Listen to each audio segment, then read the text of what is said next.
So the first thing you have to do, and honestly, I believe this is the true way you manage time so you can crush your goals when you're a mom, is by figuring out what you want.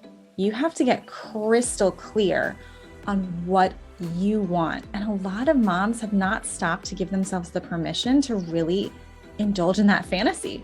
And it's so important because if you don't know what you want, then what does it matter how you spend your time?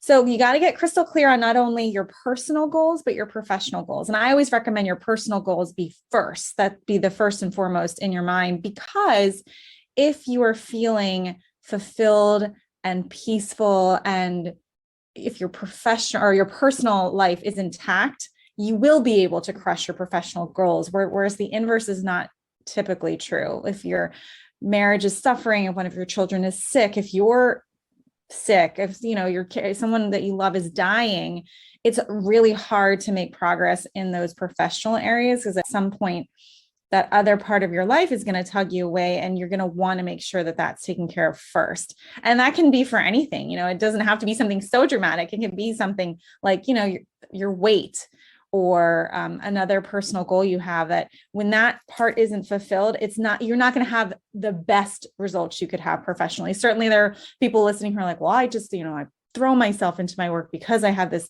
bad personal feeling or problem in my life. But you, trust me, are going to make much bigger leaps and bounds and much more quickly if that personal part is intact. And so that's why you got to get crystal clear on that first, and then think of what you want to accomplish professionally. And I recommend doing this in like a 12 month goals. So you can think about the 5-year goal as well, but I like for us to think about, what do I want to accomplish at the end of 12 months in my wildest dreams, personally and professionally. And then from there, it's easy to back into what you need to be doing today to get there in 12 months. But you got to know what you want, and you have to give yourself permission to dream really, really big. And I like to think of the different areas of our lives as balls. So if you think of like with the juggling metaphor, so if you think of, your spirituality, your health, your really important relationships, those are all different balls. And then your business is a ball, your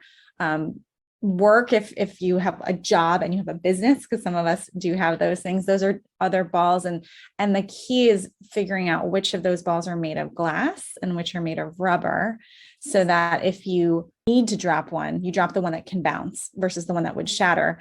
And that's a really great way to prioritize. I'm talking to moms, I tell them, work is always a rubber ball. Your work and your business are always a rubber ball, because work and business and money, none of those things are finite.